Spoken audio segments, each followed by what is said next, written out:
It's wonderful to see you all and some faces of folks who've been at gambling trainings prior, but also some new faces, so that's always exciting.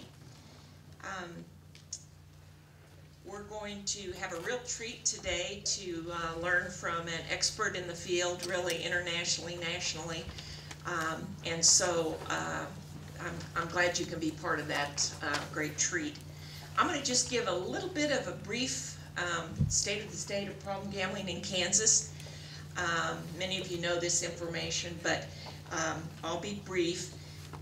We have problem gambling treatment now paid for at no out-of-pocket cost to problem gamblers, pathological gamblers, and concerned others. Value Options manages the contract with us to make that happen. We have about 40 Kansas certified gambling counselors in the Value Options network. Excuse me.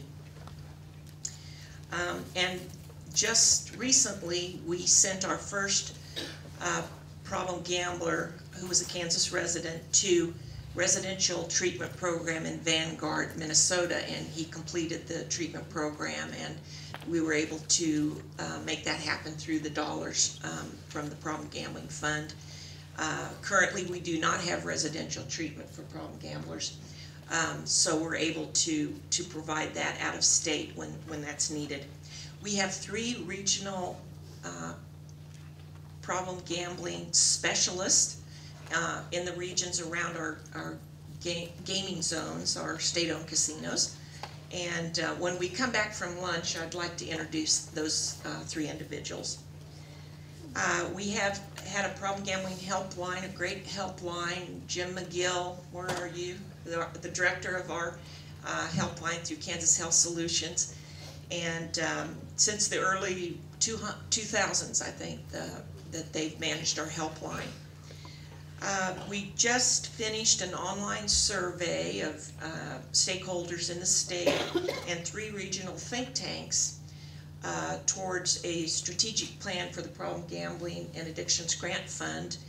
And if any of you would like the link to make comments, would like to see that plan, and then also to make comments online, those comments will close this Friday, so you still have an opportunity to do that.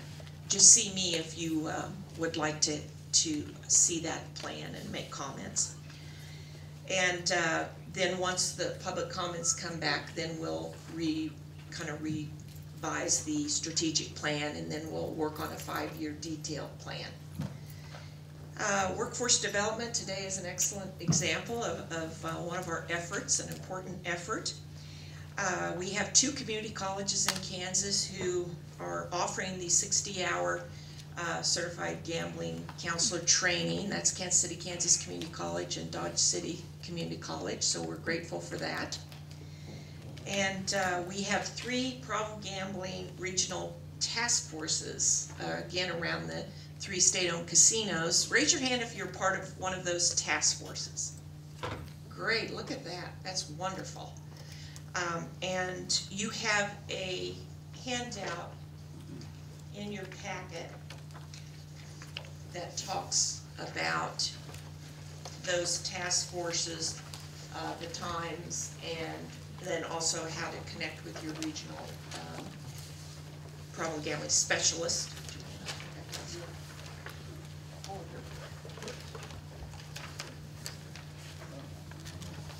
And then, let's see, regional task forces. And then one state, what we had early on, back in late 1990s, is statewide Kansas Coalition on Problem Gambling. Raise your hand if you have been active with the Kansas Coalition on Problem Gambling. Great.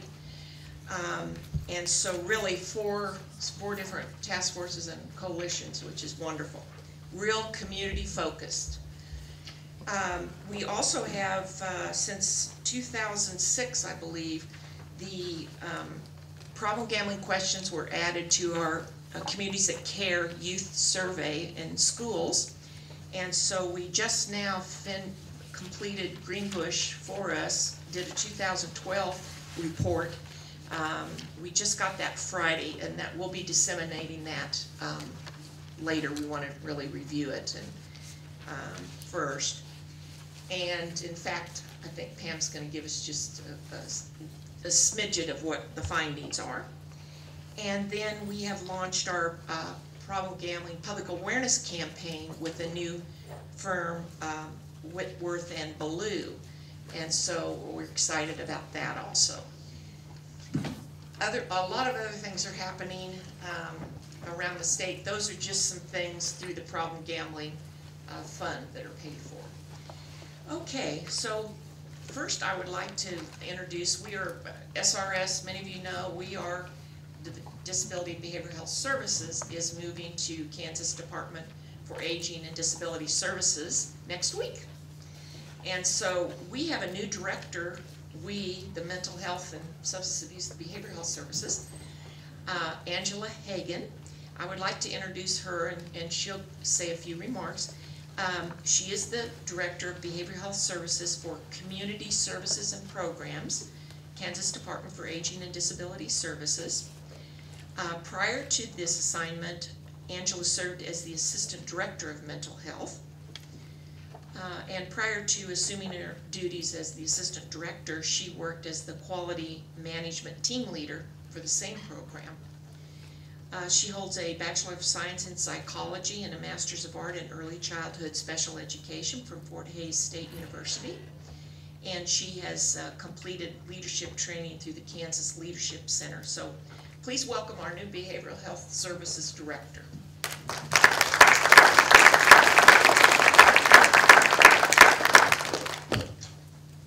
Thank you, Jean. Good morning and welcome. I'm very happy to see all of you here today.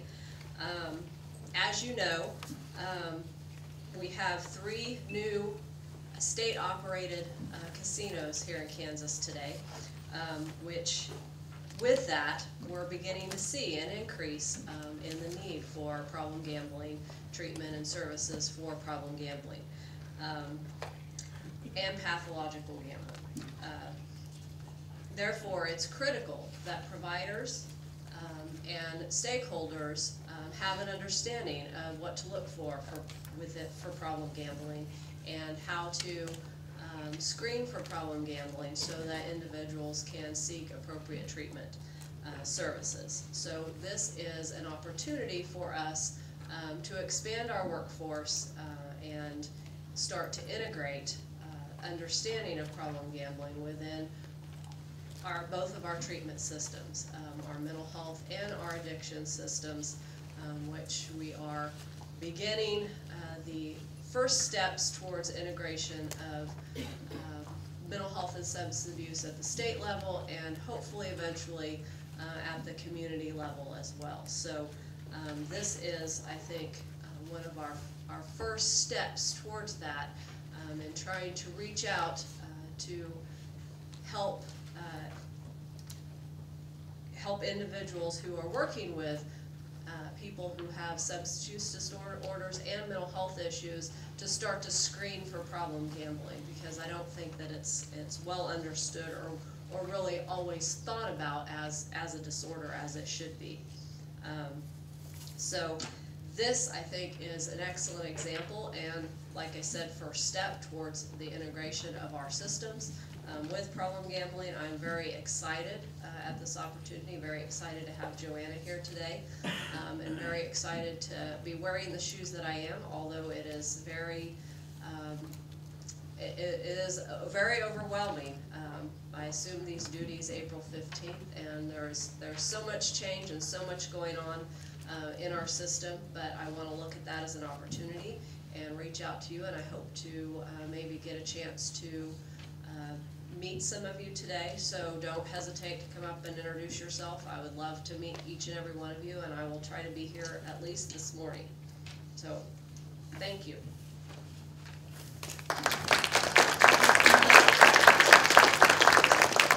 Thanks, Angela. We also know the importance of the effects on families and also problem gambling among youth. So we would like to also introduce and have Pam say a few words about that important issue. So Pamela McDiffit is currently in the position of Consumer Affairs for Children and Families at the Department for Aging and Disability Services and Behavioral Health Services. So we're integrating, Pam and I and a lot of others in our department. Pam has a 17-year working history in the mental health field, providing education and mental health services here in Kansas. She holds a Bachelor's of Science degree in Family Studies and Community Services from K-State and a Master's in Social Work from Washburn University. So Pam will also welcome you and say a few words. So thank you, Pam.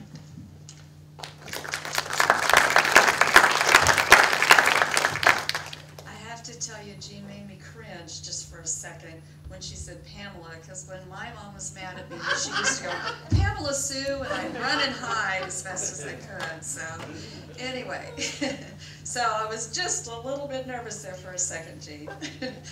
Okay, thank you all. I'm really excited to be here and want to welcome all of you.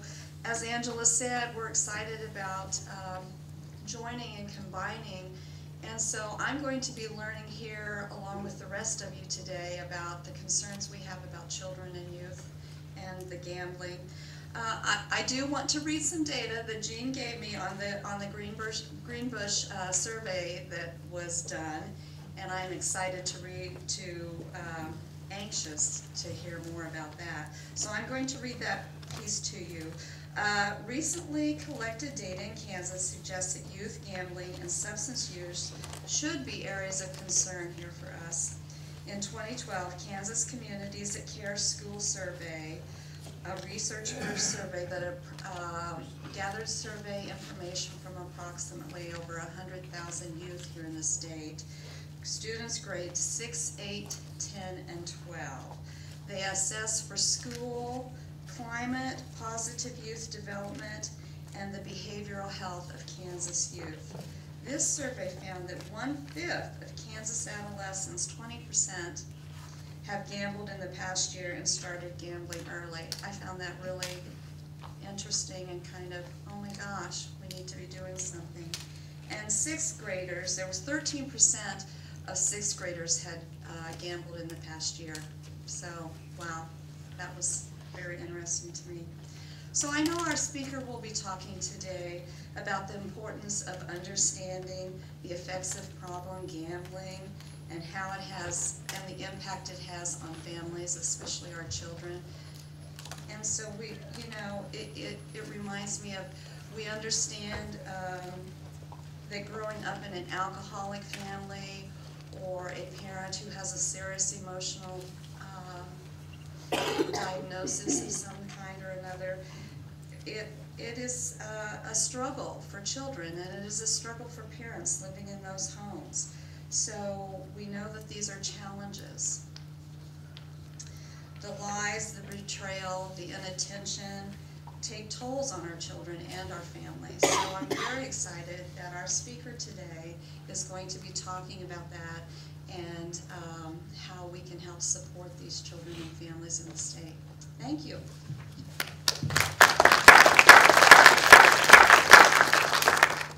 Thanks, Pam. Okay, drum roll for Joanna Franklin. Joanna is director of the Institute for Problem Gambling and is a leading expert on problem gambling in treatment and education in our country and internationally. Among others, she has consulted and trained for the Navy, the FBI, the CIA, the Pentagon, many casinos, racetracks, and lottery agencies, and has taught numerous gambling counselors across the country and internationally. She first worked in the field in 1979 at the John Hopkins Center for Pathological Gambling. At that time, she was part of the dynamic team of Dr. Robert Custer and Susan Darvis and others that you may have read about. Joanne has provided counseling trainings in 45 states, 10 Canadian provinces, and is currently the president of the International Gambling Counselor Certification Board. If any of you are wanting to work towards your national certification. She has provided counseling training in Kansas. I was trying to think, maybe at least probably 6 or 7 times, Joanna, through the years, and I was real blessed to receive my 60-hour training from Joanna. So please welcome Joanna back to Kansas.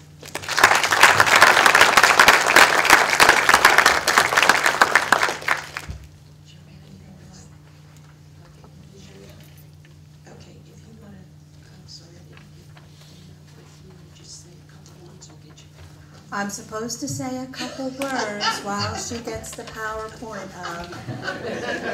Good morning, everybody. It's great to see some familiar faces here, and I'm always thrilled to see new faces. This is an exciting opportunity. I was just sharing with Angela and Pam that many states are doing merger kinds of things these days. It's part of trying to be logical. It's part of trying to be cost effective.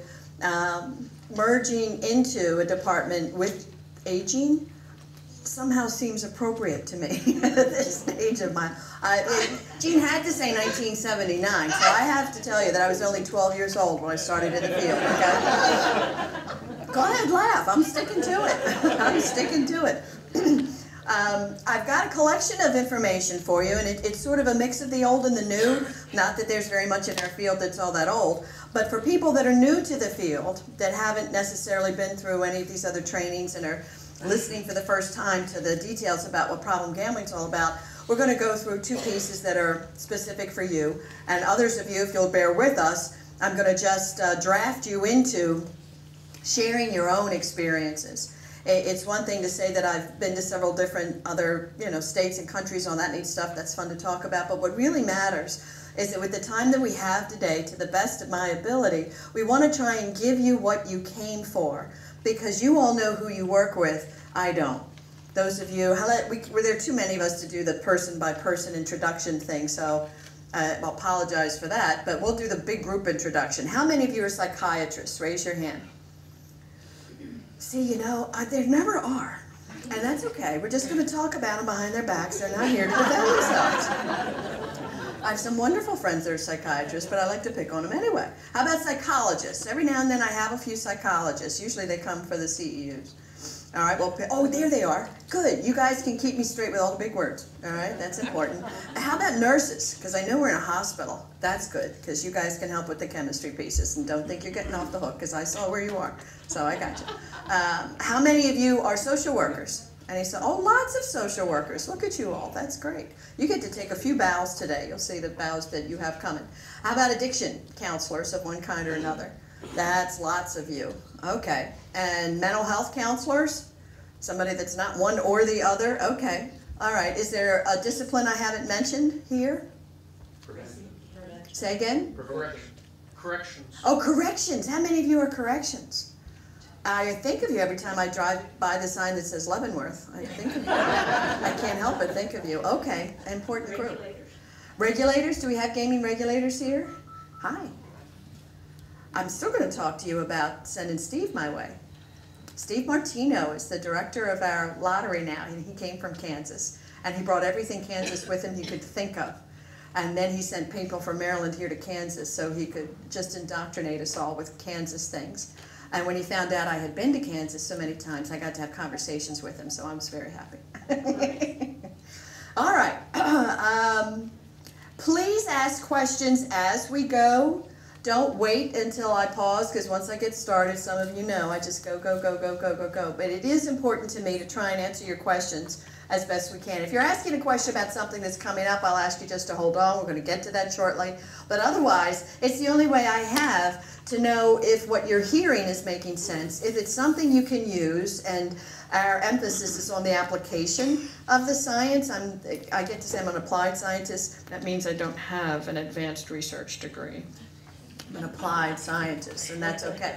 But it's for the worker bees that we do these trainings. It's for the people in the trenches that spend their days talking to the person in front of them about the loved one that has a gambling problem or about their own gambling concern, many times when they don't even know they have it.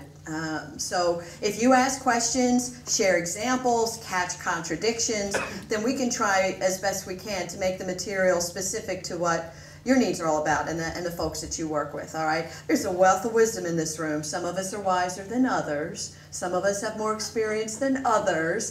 But if you share, if everybody shares, then we all get to learn. And I love to learn from the folks who are really here doing what it is that you do, all right? So, without any further ado, let's just jump into our content and get rolling. There is a clicker. I don't see a clicker. That's okay. You look and see if you can find it. I'll just push the button. I'm going to run through this particular little talk quickly with you all because it's a background kind of a piece. Part of what I like to share with folks, and you guys do this well in Kansas. I know Jeff Murata has been here. I know he's been working on early versions of strategic plan, and you're doing your think tanks and what have you. It's a great model. We wish every state would do as much with stakeholders as you guys do. You have a great reputation for doing that out here. Every one of you can go and start increasing what public awareness is all about when it comes to this disorder. If you're sharing it around the dinner table, if you're sharing it with colleagues, if you're sharing it with peers, and you're sharing it with client populations, everybody that you might come across could certainly benefit from learning a little bit more about this. So the first talk that we do is really meant for you. You take it. You have it. You use it. You take my name off. You put your name on. And you've got what we call just the facts. And it's kind of a brief once-over to begin to get people tuning into how long has this been around and what's it really all about, and to challenge some folks that feel so pro-gambling they can't see another way to make money and promote an industry, and it's good for entertainment and jobs and rah, rah, rah. And for those folks that are so anti-gambling, it's just not the way God meant us to be. What a terrible waste. It devastates families and communities, and it's bad, bad, bad. We really maintain a neutral stand.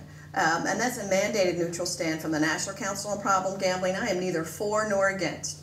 I am not for and I'm not against. I'm here to advocate for that small portion of the population that might have a problem with gambling. That's all my job is about. We let the voters decide. If you want it in, good for you, take care of the problem gamblers. If you want it out, good for you, take care of the problem gamblers, because they're here.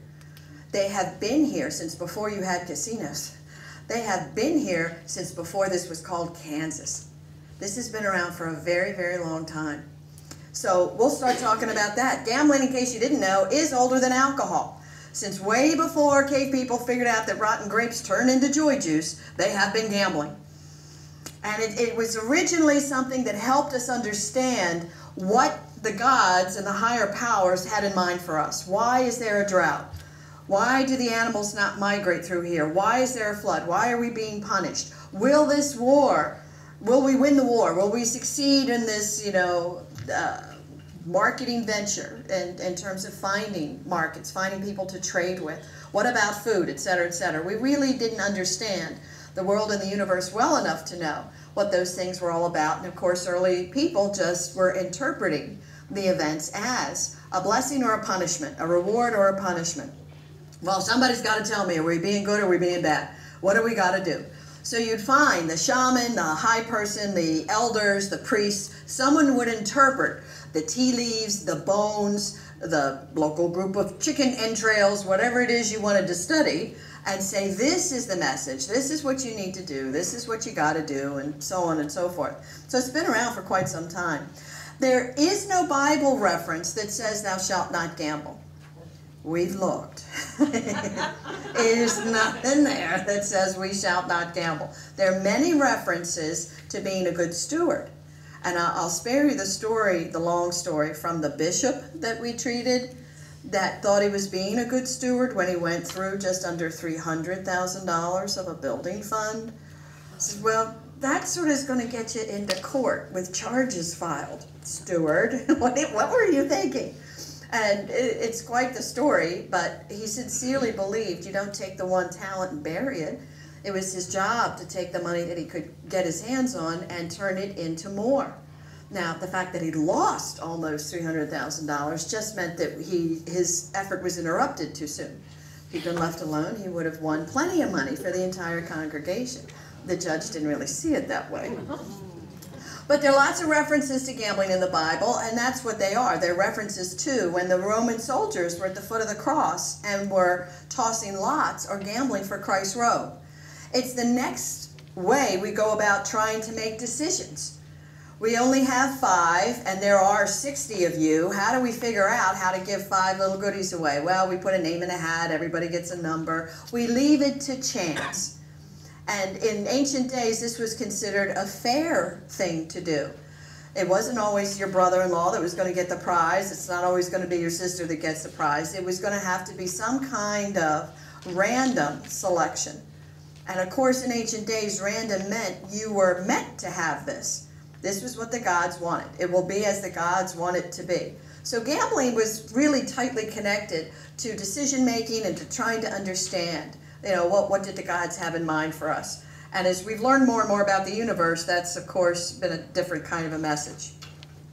We have found gambling games in ancient pyramids. We're going back 2,000, 3,000, 5,000 years. The oldest game that we have found is still played today in Africa. It's a little stone game with little cups in wood, and you play this game with stones. But they found dice at the ruins at Pompeii. And what I really get a kick out of is that they found loaded dice at the ruins at Pompeii. For as long as people have been gambling, they've been cheating, trying to figure out a way to get the advantage. Because why? Because humans want the prize. We want the goodie, all right? We want to be the special ones. In this country, the fathers of our nation, our forefathers here, used to use public lotteries to finance the building of public institutions. We really didn't have a tax base way back then that allowed us to float a bond issue and build some kind of an institution. They did it with lotteries. And they built Harvard, they built Yale, they built churches, they built hospitals with lottery money. Now, as you can imagine, there may have been some concerns. Yes, they didn't really have a machine with little ping pong balls inside that had numbers on them. People were getting tickets, so I would come around and sell you all the tickets. You know, everybody was going to pay 5 cents for their ticket or $1 for their ticket, whatever. And then tomorrow morning in the town square, we'd pick the lucky winner, and the community gets half, and you get the prize, and everybody's happy, except for the fact that I left town with all your money the night before the drawing. Go ahead, I dare you to find me. Bye-bye. Or, here we go, somebody comes and pulls out the lucky number, and guess who won? My sister happened to win this prize. Well, we just wouldn't let anybody know it was my sister, and the number was 123. Look, see, it's 123. Of course, all the tickets in there were 123. So for as long as people, again, have been playing these lotteries, they started cheating and cheating and cheating. So much so that every one of the colonies eventually decided, even before we were states, this has got to go. You know, no more of this, no more of this. Thomas Jefferson, there's a lovely story about an incredible leader of this country way back when. And the lottery, his family petitioned the state of Virginia to allow them to hold a personal lottery, a family lottery, to try and save the estate after he passed. And they were given permission, and Monticello is still here. So it was just very much a routine thing to do way back when.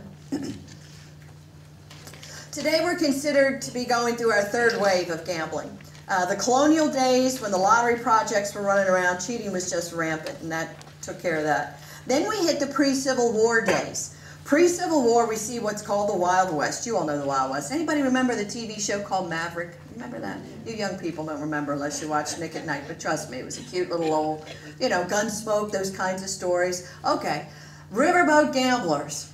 And they had their fancy little clothes on, and there's an ace up the sleeve over here, and there's a derringer up the sleeve over here, and they were gambling all over the place. Now, if you were a farmer, a miner, or a rancher, you worked all month as hard as you could work. End of the month, you take your goods, whatever it would be, whatever you farmed or your cattle, your sheep, whatever, into town you go, you sell the stuff, and then you stock up for the next month with coffee, tea, sugar, and staples that you would need. Back to the ranch, the farm, you go, and on we move. Well, of course, you've been out of town for at least a month. When you come into town, you got to go visit the bar, right? What's a little drinky poo? All right. Well, while you're at the bar having a drink, we might as well visit with Miss Kitty, right? Because, well, she's here. So we have that going on as well. Then comes the card tables. And you know those scenes from the Wild West movies, right? They're always the card tables, maybe a roulette table, crap table, whatever it is, depends on if it's a little place or a big place, but there was always gambling. There absolutely was always gambling.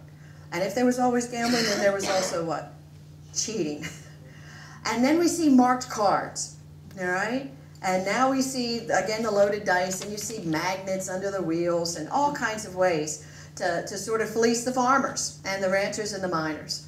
So I've been out all month, I came in, I sold all my stuff, I'm full of money, and some of it's on drink, and some of it's on ladies, and some of it's on gambling, and I go back home with, where's the tea, where's the coffee, where's the sugar, where's the stuff? Well, and as time goes by, there's enough of an uproar that this too goes away. They all go away. Now, we did have some riverboat gamblers that decided what I'm doing is on the riverboat, and you can't, I'm not in Mississippi when Mississippi decided you can't do this anymore. Well, you can't tell me what to do because I'm not in Mississippi, I'm on the river. Sometimes in Iowa, sometimes I'm down here, sometimes I'm, go away, leave us alone. No, you can't do that here. Yes, I can. No, you can't. Yes, I can. No, I can. And 11 of these riverboat gamblers were literally hung by the neck until dead right on the river in Vicksburg, which is right on the river. They hung the bodies, and there they were. And that is indeed a graphic message. No more riverboat gambling.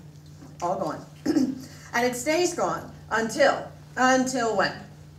Until the third wave gets cooking in the late 30s, where? This little town called Las Vegas. I think you've heard of it.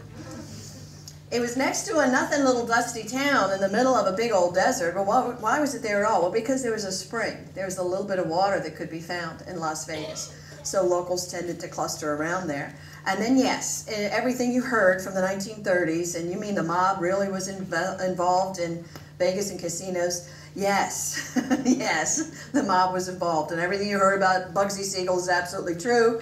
And at the Flamingo Casino today, they have a little plaque.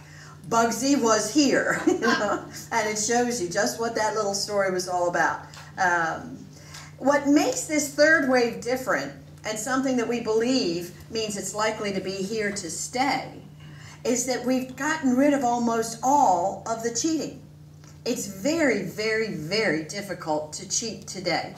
And as soon as somebody figures out how to defeat a given system, they change the system so you can't do that anymore. And then they do it again and they do it again. And it's a constant process, and I can't say it's 100% cheat-free because nothing is, but it's as cheat-free as it can be made as of today. So when you talk about horse racing, they check the blood and the urine of the horses, of the jockeys, pre-race, post-race, trying to make sure if there are any changes, then there's an alarm bell, that something's wrong, all right? You've heard all about baseball and what those scandals are all about. Some of you might be following the whole Lance Armstrong story about, now if he did or he didn't do anything, I have no idea, but I do know that there are athletes, professional athletes, that don't have to do drug testing, that don't want to get caught with any strange substances in their system. But what have they figured out to do to give themselves just a little bit of edge over the competitors? They take their own blood out, oxygenate it, and then put it back. So you can't find a foreign substance. But indeed, they have an edge over their competitors that, of course, you know, if you're running, biking, swimming, or whatever, people get tired. So as soon as somebody figures out a way to cheat, they figure out ways to try and catch you. When we talk about gaming today, things like lotteries, casinos, stock market, they're very strictly regulated. They really are very strictly regulated. And those who are playing legal games can be assured that whatever game you're playing, it's a fair game. It's as fair as we can make it. Nobody is going to do any cheating. And today the gaming industry is what? It's part of corporate America. These large companies are traded on the stock exchange, and people are investing in these stocks. And I don't know where you put your investments, hopefully not under the mattress. It's only a little bit better to put it in the savings account, you know, $10 in the savings account, in 10 years you have $11, right? It's just, it's kind of tough. So many folks who would not ordinarily be tempted to, quote unquote, play the market are investing in things like money market funds to try and make something out of the savings that they have, to try and make the most of the savings that they have. And they want to be careful investors.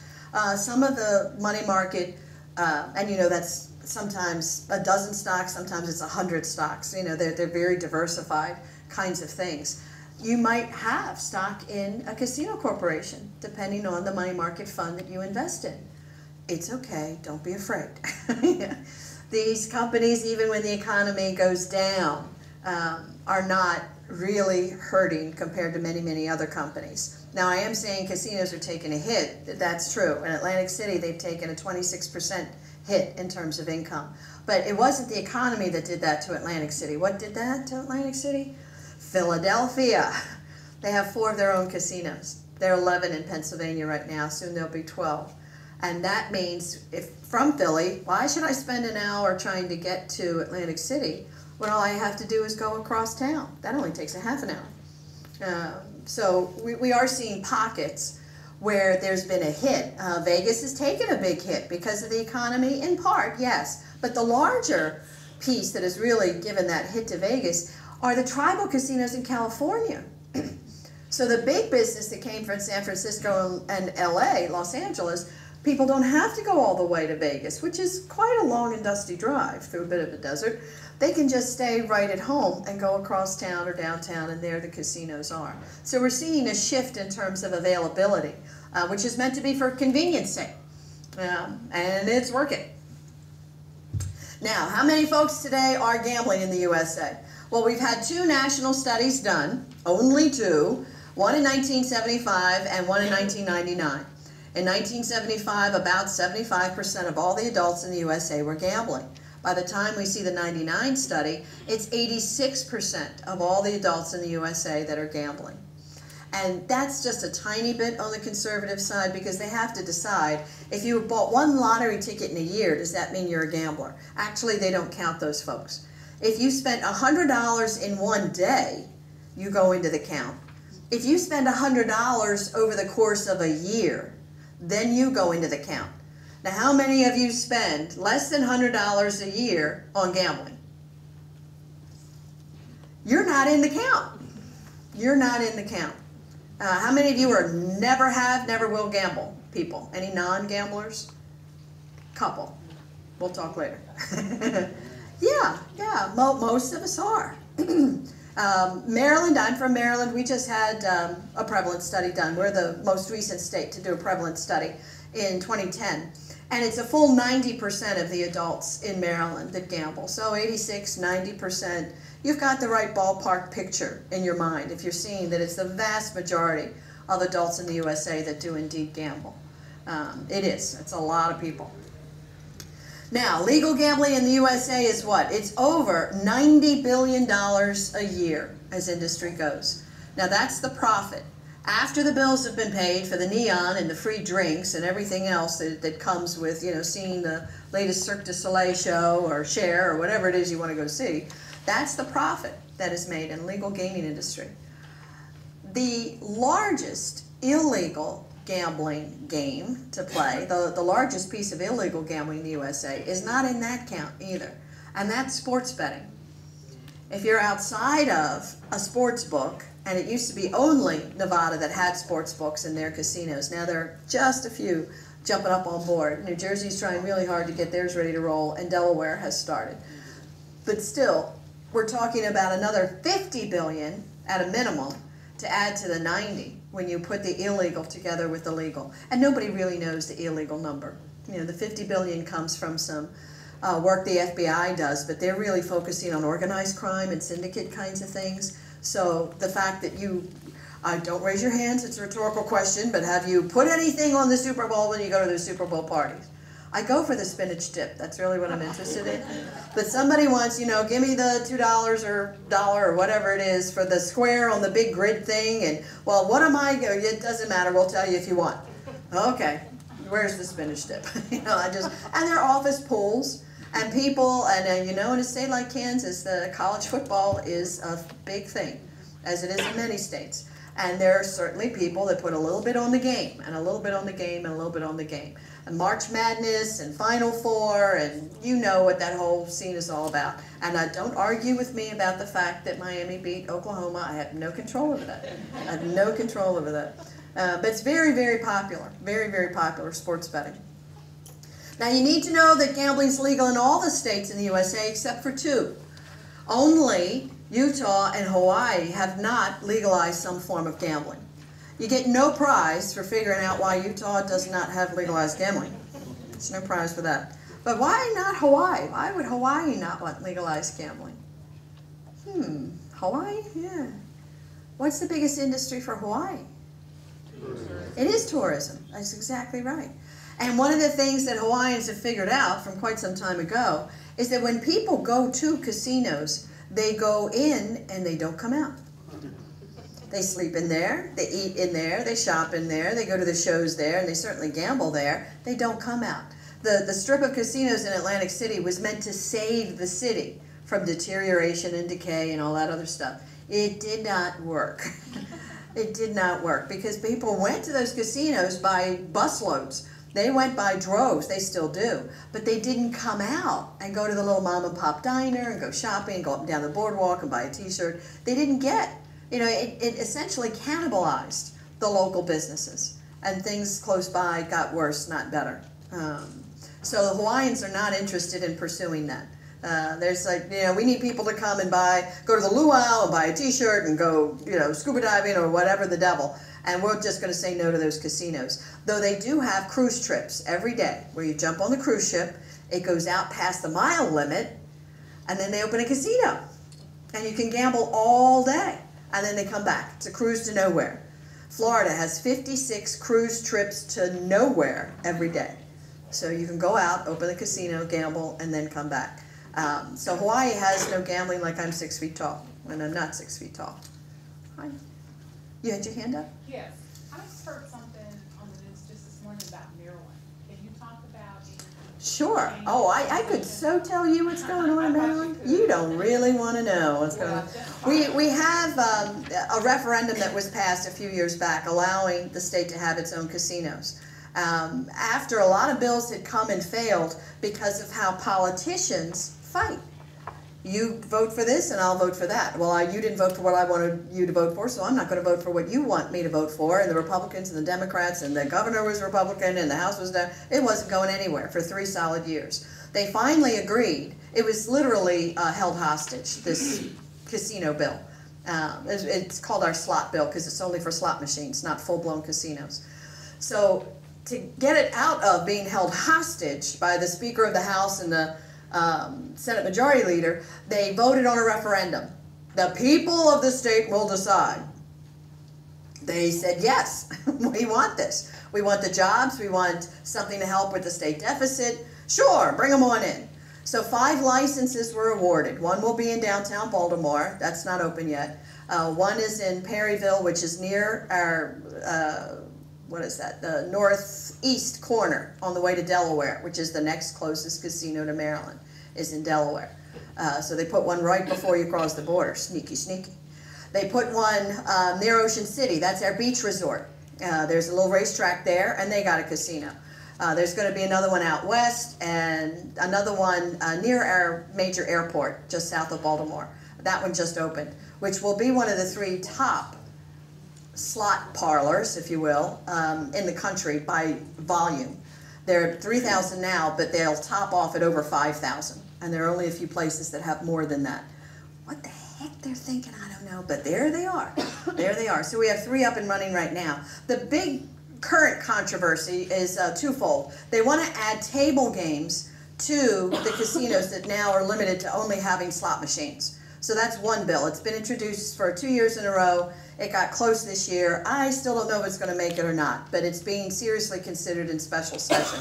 And in addition to that is the request that they add a new casino to what's called the National Harbor. Across the water at National Harbor is Washington, D.C. So it's the edge of Maryland before you're in D.C. And that's a whole different market to draw from. Not originally in the referendum that only said yes to 5. This would be number 6. So again, that has to be discussed in special session. Who would oppose putting 1 more casino in? Guess who's opposing? The casino that was the next closest to D.C. The one in the south part of the state near the airport. Wait a minute. You guys said only 5, and we picked this spot and fought hard for it, and they really had to fight hard to get it because some of the local folks did not want this in their backyard. But they fought and they won. And it's just opened in the first part of June, the first part of this month. They opened it, 6th or 7th, something like that. Don't you dare say you're going to whip up another casino and put it just closer yet to DC, because then people won't come to us. They'll go to this one at the harbor. And that'll be a big dent in our business. I don't really think it's a huge dent in their business, but that's what they're concerned about. So they're fighting, and they're having a fight about it, which will include, if you want to pass this and you want our support, concessions. Maryland right now is the state that takes the most off the top from local casinos. We take 67% of what they make. Wow. Now, wouldn't you be in a hurry to come and do business in a state that takes 67% of what you make before anything else happens? And that's what they do, which does keep the big companies from deciding to come to a relatively small market state. Is there any for problem gambling fund? Oh, do you think I got my hands on it? Please keep a secret. Don't tell anybody. You gotta promise. 'Cause we haven't said this yet out loud back home. And my boss said, now it's a secret. Don't tell anybody, but I'm in Kansas. You're not gonna tell anybody. Don't tell anybody. But I'm gonna get $1.6 million a year for 3 years for problem gambling. Just under $5 million. Now, pretend you can see me doing my backflips and dance up here, because I can't really do a backflip, but inside, I'm backflipping and singing a song like you've never heard, because we fought really long and hard to get that money back. We were the first state in the country to award gambling treatment dollars, way back in 1979. In the mid-'80s, they took the treatment dollars and left training dollars. In the year 2000, after a dry spell, we got 20 grand to run the helpline. Can you run a helpline on $20,000? Challenging to say the least. So we have fought long and hard, but we were in the right place at the right time, doing the right thing, when they started talking about the legislation, planning the referendum, putting language in the bill that would award, and it's a $450 per machine licensing fee. So no matter how many machines you have to pay $450 per machine per year that goes into the problem gambling fund. That goes to the health department. They give it to our Drug and Alcohol Abuse Administration. And they have just issued an RFP. Don't tell, but we got the RFP. So we'll be working with the University of Maryland. The Maryland Council and the University of Maryland are going to administer what this is all about. And it will be primarily, it's not what I really wanted it to be, but it's primarily, our helpline is certainly part of that, public awareness, prevention, and training. I needed treatment. Where are the treatment dollars?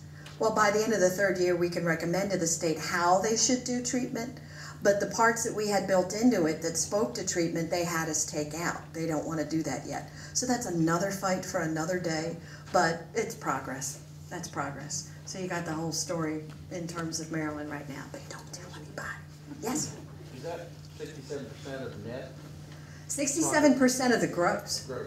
Now, I think I have that right. It could be the net, but I don't think so. I think it's 67% of the gross. One of the things that's being battled about, if you're going to have this new 6th casino that you all want, and the governor's pushing it, and he's got some support for that, they're in special session right now talking about it, then renegotiate how much we have to pay you, because you're going to cost us all money by doing this. So they might come down to about 50%. That's being discussed. The governor's willing to take less from each, but if you let me add one more, which will be a big thing down there by DC. So that's part of the discussion. All right?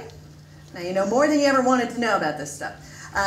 This bottom little bullet point, you don't have to take this as seriously because the data is really outdated, but I'll tell you where you can get the current information in case you want it. I just want to give you an impression.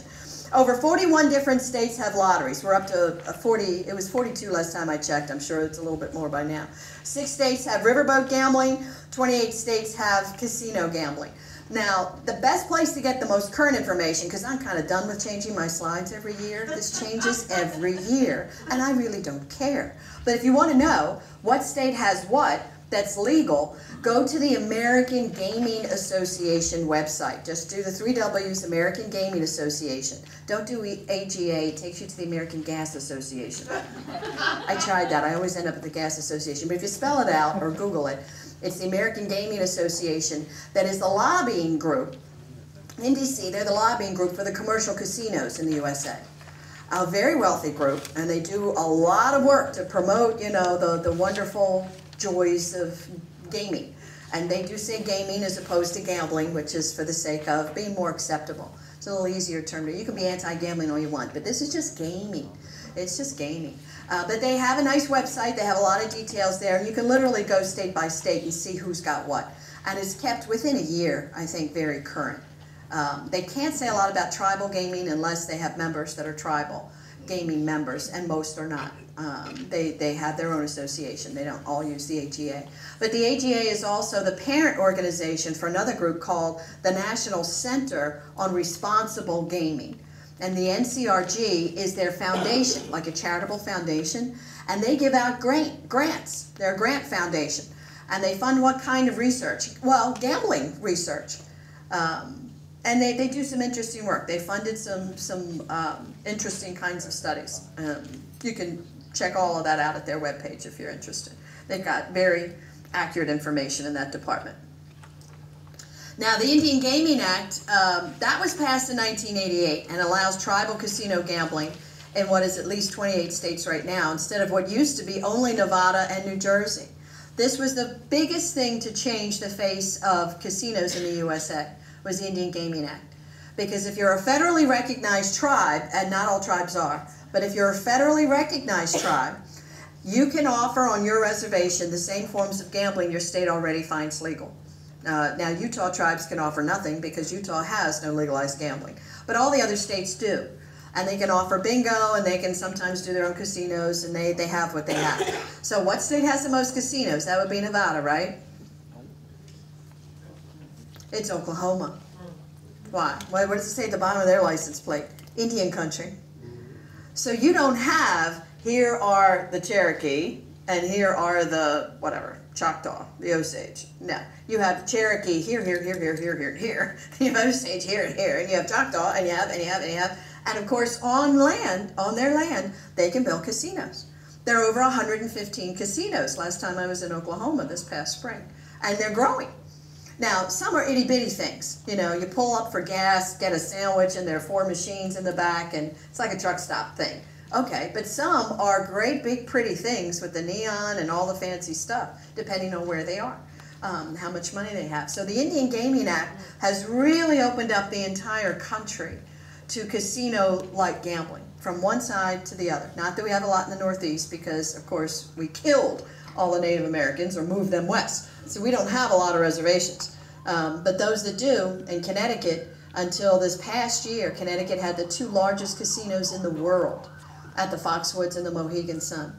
And there was 1 living tribal member on that tribal land when the casino was built. You were down to the last little old lady. Had she passed, it might not be there. But she didn't, and boom, off it went from there. And it has grown ever since, and it grows every year.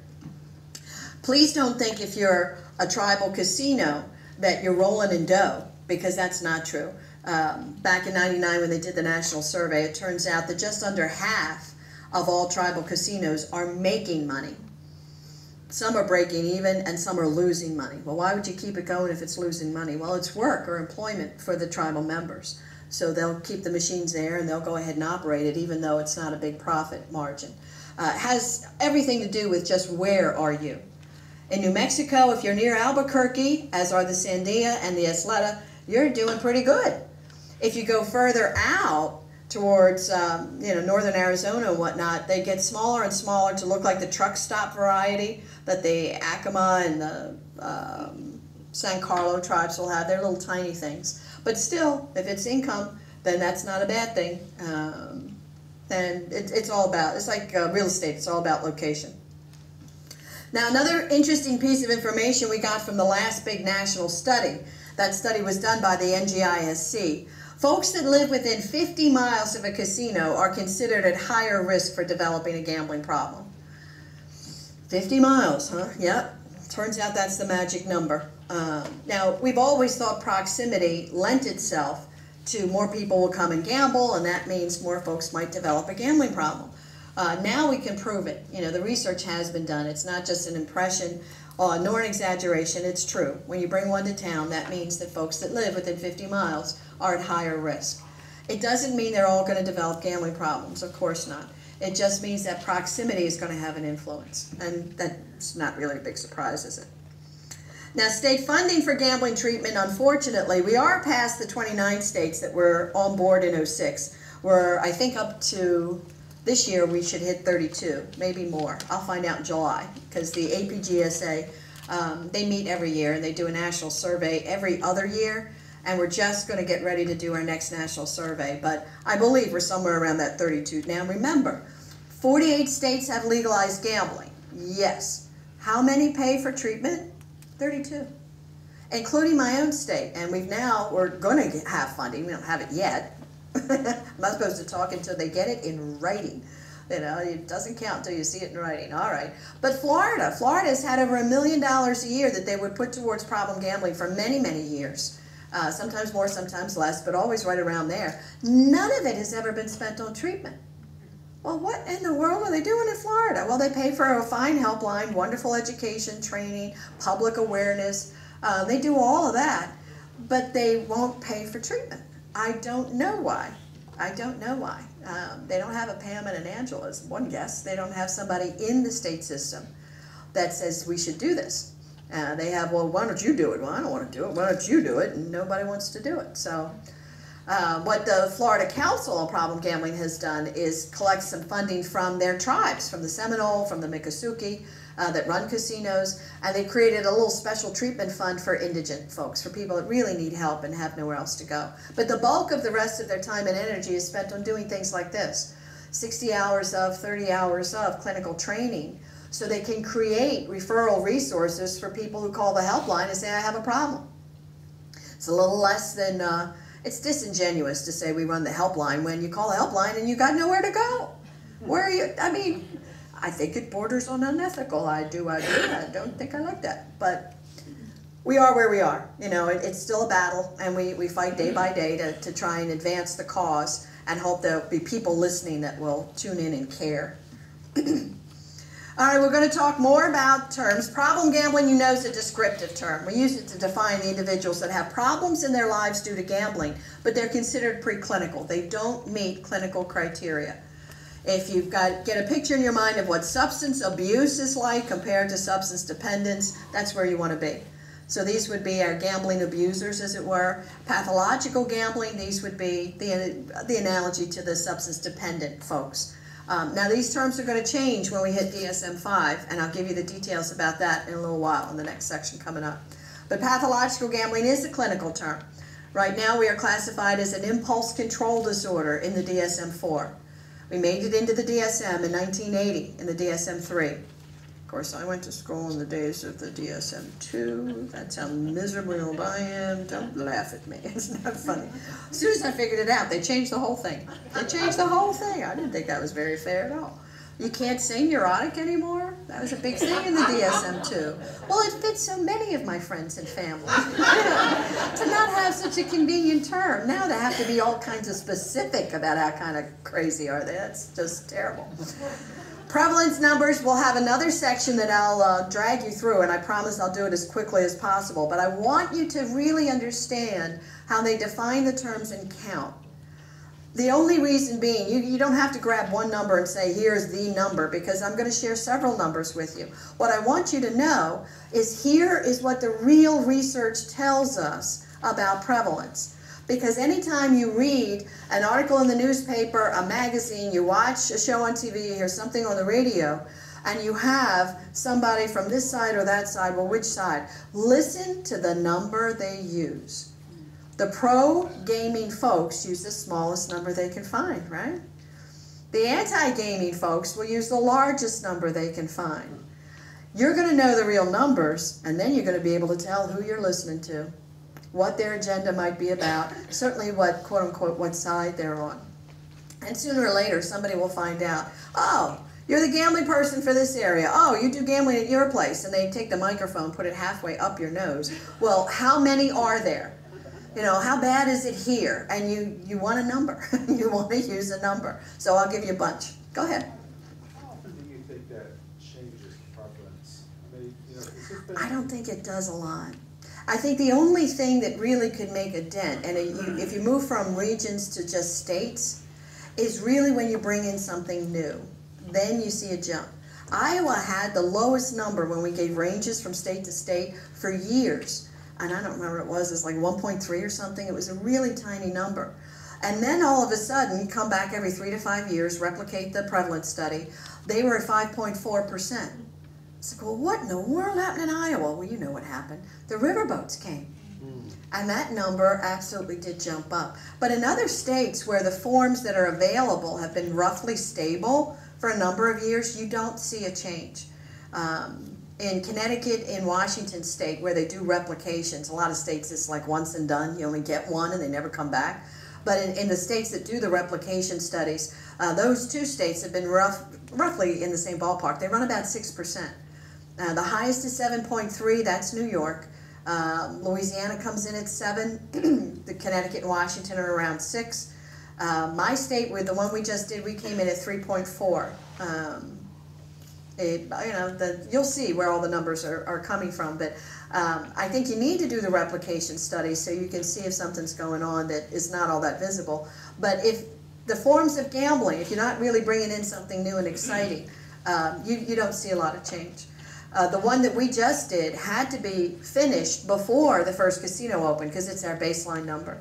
And then the legislation is written so that in 3 to 5 years, whatever it is, they'll do it again to see if the casinos have made a big difference. Not that that tends to matter, but they'll ask. Now, we do compare our gambling addiction to other addictions. That's been done for a long, long time. It does affect the young, the old, the male, the female, all cultures, all faiths, and all economic groups alike. We have not found anyone on the planet immune from gambling/gambling disorders. It's absolutely everywhere. It is a disorder that is currently more common among males than females, but women are catching up. Women are catching up to the males. In states where you have machines, slot machines, video lottery terminals, or VLTs, poker machines, whatever machine it happens to be, you begin to see the women catching up, and the male-female is about the same. Our helpline calls are roughly 50-50 in several states where all forms of gambling are available. It's also a disorder not only common among teens, but the teens run at least double the adult prevalence rates. And that should be a serious concern. This is the first full generation of young people our country has ever seen being raised stigma-free from gambling. They're looking at ads and advertisements and billboards and TV commercials and magazines. Yeah, come on and gamble. Come on and, play the lucky number and whatever it is. And everybody, it's normalized the behavior.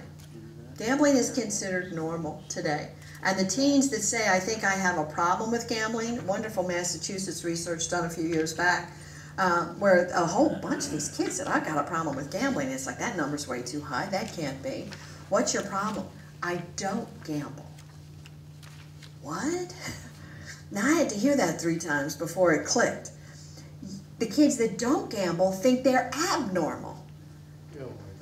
They think everybody gambles but me. That's my problem. And it's not true. And it's not true. That was just amazing to me to see that research. Please. Have there been any studies about gambling in the elderly?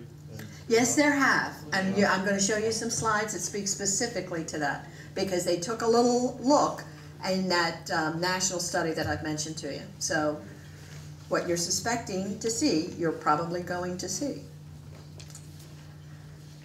Don't worry about the subtypes. We're busy changing these all the time. But if you hear these terms, action gamblers and escape gamblers, they're old terms. They've been around for quite some time. They can come in handy when it's treatment planning time. If you think about the problem gamblers coming in at least these 2 varieties, it'll help you with treatment planning. But I don't want you to think that this is scientifically based or it's research based. It's really sort of anecdotal, and it's really just descriptive. It is helpful to me, so I do still use the terms, and I still look at my clients thinking about, are they one or the other? But I'll tell you how some of that's changing as time goes by. Co-occurring disorders, we're going to do a whole section on that, so I'll spare you the details now. Just skip those 2 because it's coming later.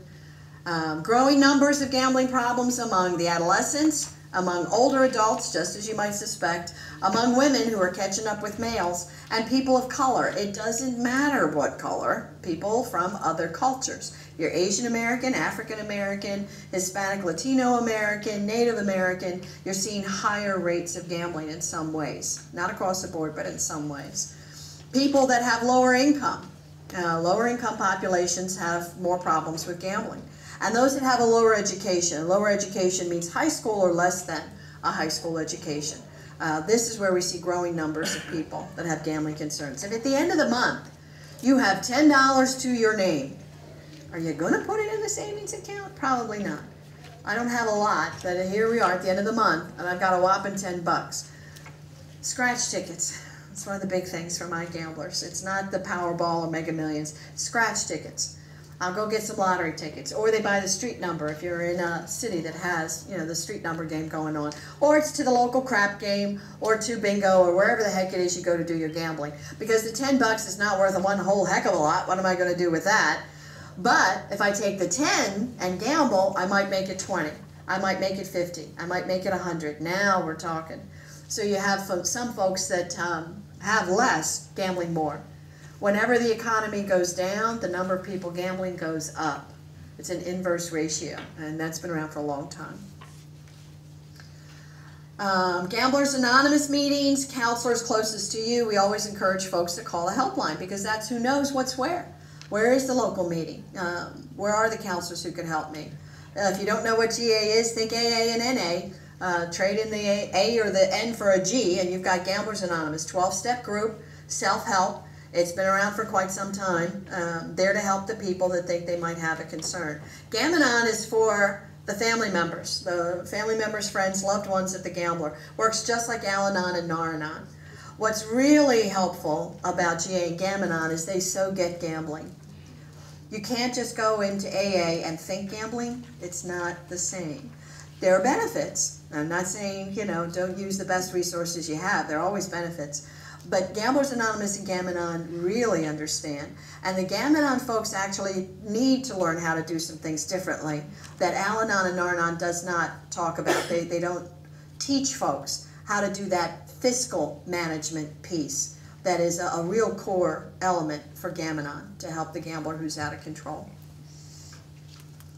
Now, things like public awareness messages, prevention, program evaluation, they're all areas still being developed in the gambling field. No two states collect data the same way. No two states even report all the data that they do collect. They collect it, and it's like, well, how many gamblers in Massachusetts? Well, I don't know. Well, you're funding them, yeah. I can tell you how much money they get. Well, how many do they treat? Oh, I don't know. Well, who knows? Well, I don't know who knows. Now, we know somebody knows, but we can't quite. You have to visit each of the programs. Well, how many do you have? How many do you have? How many? Because it's not centralized. Now, believe it or not, go back 60, 70 years, addictions wasn't all that systemized either. It is today, and we're on our way to getting better at doing that in the gambling field. And this is a disorder that's been recognized by the NFL, by the NCAA, by Major League Baseball, the Hockey League, the gaming industry themselves, a bunch of unions, large businesses. But to this minute, we still do not have coordinated or federally funded comprehensive leadership in addressing gambling. NIH, National Institute of Health. NIMH, National Institute of Mental Health. NIDA, National Institute on Drug Abuse. I got an NI nothing when it comes to gambling. I don't. I got an NI nothing. CSAT, Centers for Substance Abuse Treatment, CSAP, Centers for Substance Abuse Prevention. I got a C nothing when it comes to gambling. And for years, when the members of the National Council from all the different states, I think we have 35 or 36 affiliates, would go to DC and we would knock on the doors of our own senators and congressmen and talk about problem gambling. And, well, all right, we hit the hill. Go to mental health. Go to mental health, and they say, go to addictions. Go to mental health, go to addictions. And for years, they just kept us going back and forth doing nothing. Finally, we happened to have one of our members that had a second cousin who was a congressman. And he sat, he listened, and it's like, well, that's interesting. Here, let me do this. And writes a Dear Colleague letter, where he and several other congressmen signed a letter that just asked the head of SAMHSA, Substance Abuse and Mental Health Service Administration, will you please tell these people where to go? I really have wanted somebody to tell me where to go for quite some time. And they finally decided, because they had to, I guess you guys belong under mental health. We'll send you to NIMH. Now, why did they not want us? Why could we not find a home? Well, you know why. Whoever took us is going to have to do what? Pay for it. They didn't have enough money to do what they needed to do in substance abuse and mental health. We don't want one more kid to have to take care of here. Well, they got us, like it or not. But we're not staying there. And all the NIs are going through restructuring right now anyway. Everybody's into restructuring. It's the thing to do these days. We have to. So without insurance parity, you have gamblers that have jobs, they have insurance policies, but sometimes they're still refused coverage under their own mental health benefits. Well, we don't cover that. Well, we don't cover that. Well, we don't cover that. And we coach clients all the time on how to use whatever benefits they have. You have a job and you have a health insurance policy. Does it cover mental health, addictions? What does it cover? What does it not? Well, they told me that gambling's not covered. Have them show you where in your policy, in black and white, that it says this is not covered. Now, some policies will absolutely say they don't cover sex, eating, gambling disorders. They just don't. Okay, they don't. But many who think they don't cover it, in fact, do. Now, it's easier today than ever before to file those third-party insurance forms and be reimbursed for providing the care to gamblers. And when you're in a state that funds gambling treatment, it's even harder for third-party payers to decide, no, we don't cover that. It's better than it's ever been, but sometimes it's still a battle. Sometimes the client might hear deny, appeal, deny, appeal. By the time we get to doctor review, we are rarely ever refused the coverage, unless literally the policy says it's not covered. And again, in states like your own, where you have a gambling treatment fund, the gamblers can come and get care if they don't have jobs, even if they don't have insurance policies. And that's so important for a group of people that without help end up losing their jobs, losing their health benefits, and losing all the money that they have. You know, when they really need the help, they're the least likely to be able to get it. So we're always grateful for the states that are funding treatment. We wish they would fund more. You know, the more the better. It's really nice to hear that Kansas is inching up on that full continuum of care, because if somebody happened to need residential, though you might not have it in the state, you can send that person to where they can get it.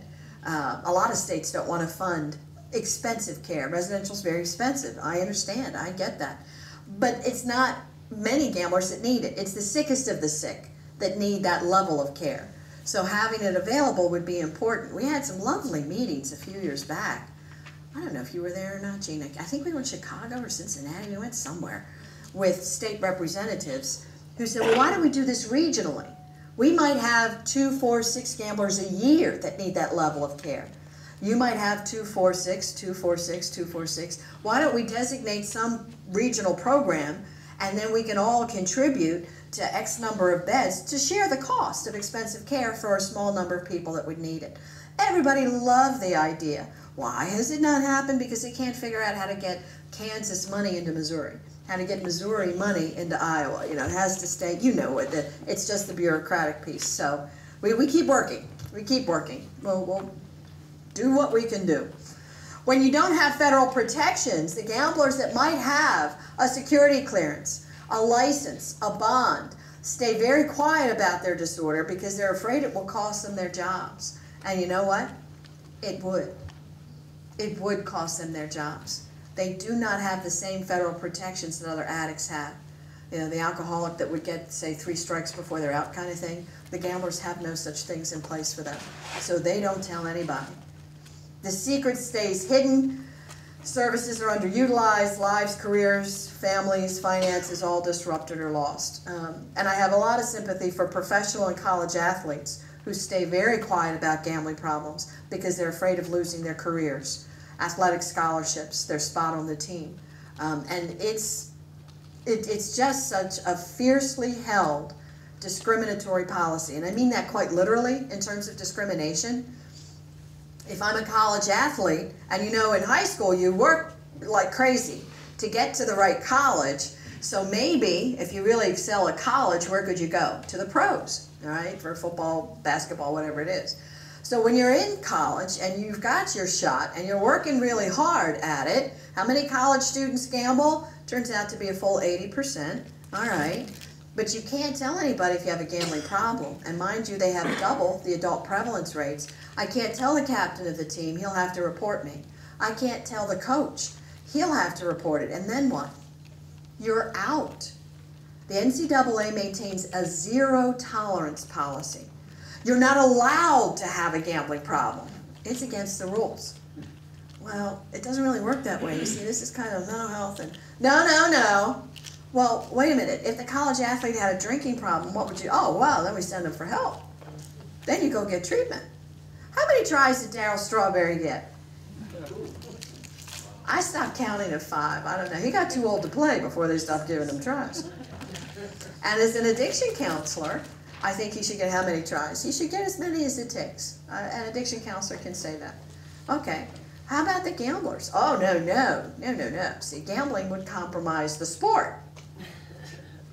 Well, I understand what you mean by that. Point shaving, you know, you miss the free throw, you drop the pass, and we'll let go of this gambling debt. I understand what you mean by that. But you're going to have to explain to me how cocaine does not compromise a sport.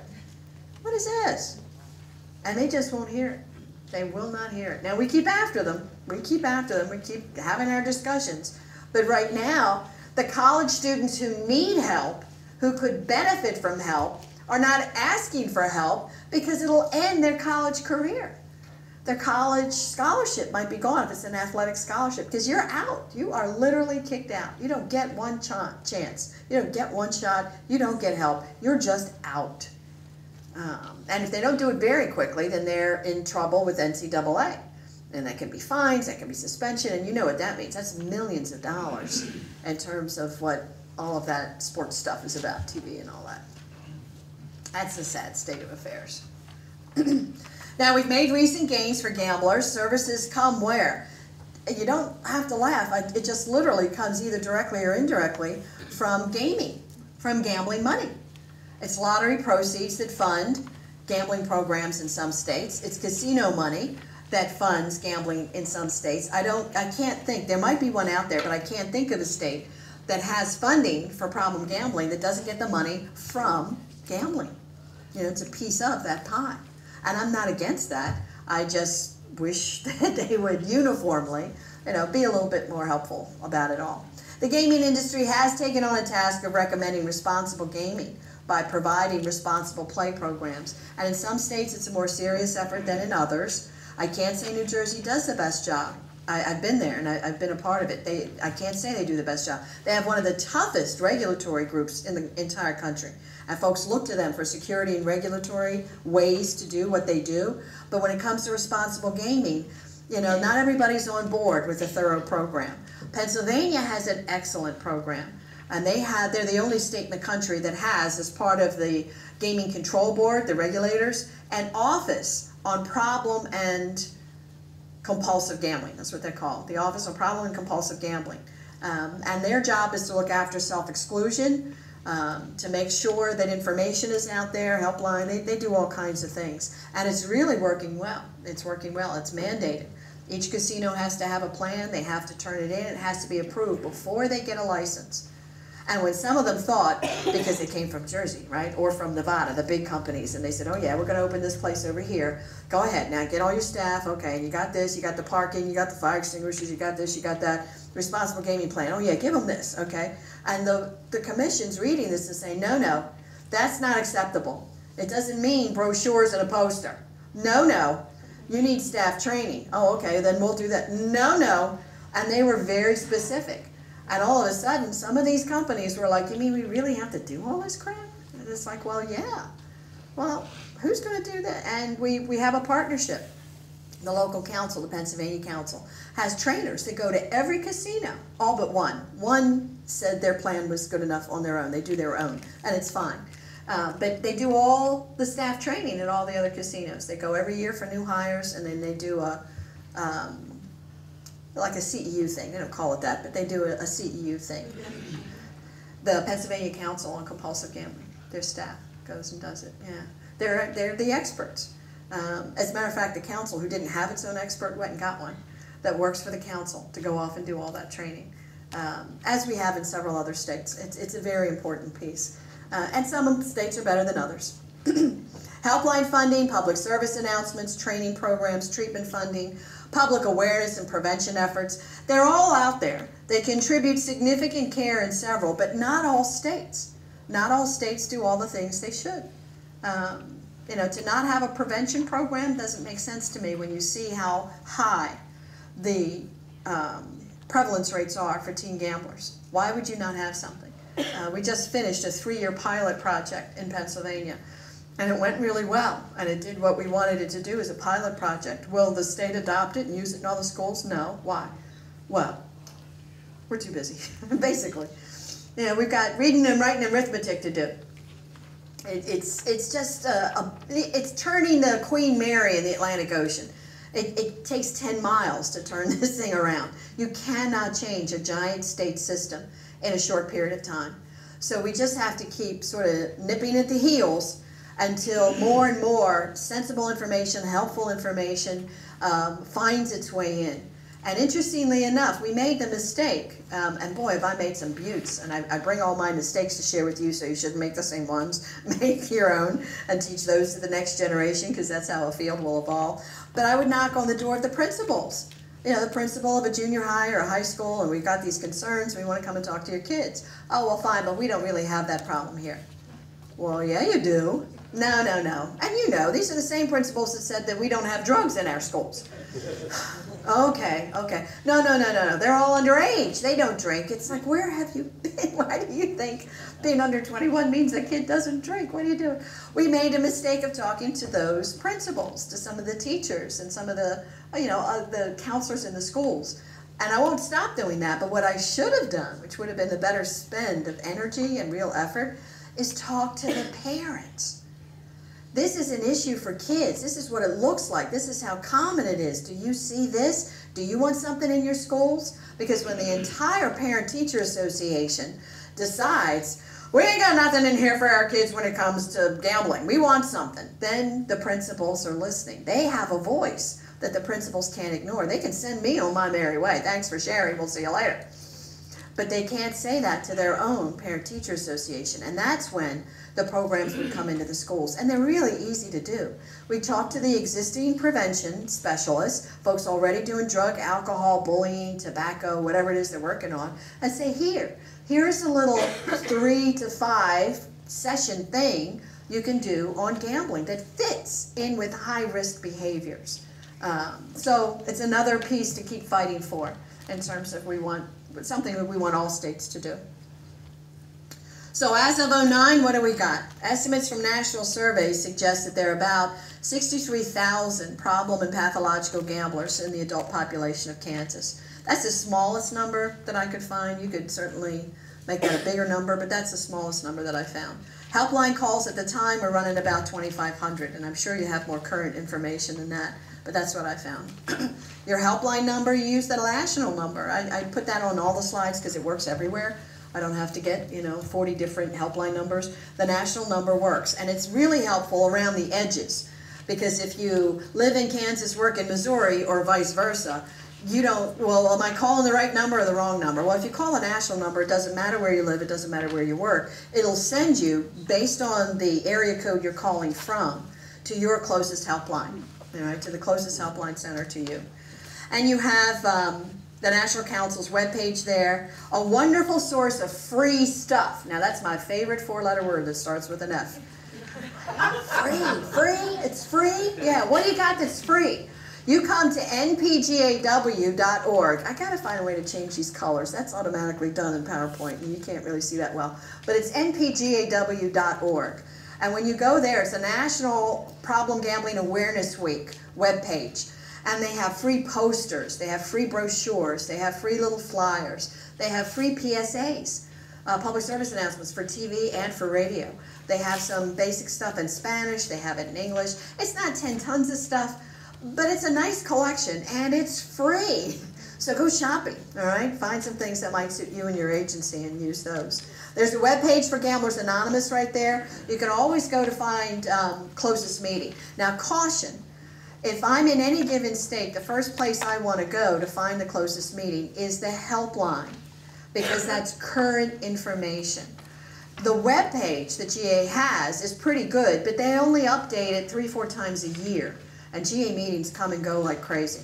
So if you're really looking for the meeting, I would suggest the helpline. But you can go shopping for some nice literature here. The little combo books are my favorite. I keep a bunch of those in the office for everybody that comes in that might need. I think they're 50 cents. It's hardly a big expense. They have a few videotapes. They have a big book. They have a very valuable thing is their 4th step pressure relief group, the manual and the workbook. Very valuable, and they're a whopping $1 each. So that's a worthwhile investment when you're doing financial work with gambling clients. And you have an email address for me. Anything I might mention to you, a reference, a resource, something else that you're interested in, feel free to email me. I don't give a phone number because I turn the phone off when I'm training, and I train all day. But I always answer emails, even when I'm on the road. So feel free to get in touch if I can help you with a reference or a resource, or if you have any questions. And there you go. Any questions? Thank you for asking as we go. That's exactly what I want you to do. Anybody have any other questions?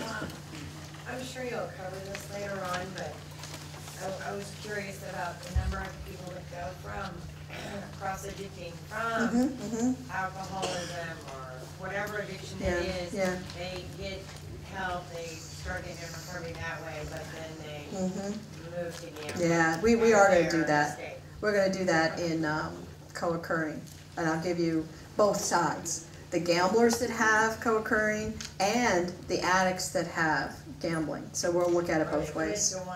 Yeah, it's a good question.